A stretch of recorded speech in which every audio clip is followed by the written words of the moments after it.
So when it comes time for closing, there are two different kinds of final settlement statements that you're going to look at. There's the ALTA Settlement Statement, which has the seller's and the buyer's information on both.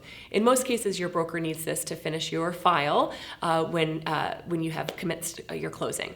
The other is a CD, or a closing disclosure. This is not shown to the listing side. So if you're the listing agent, you are not going to see the buyer's CD, or closing disclosure.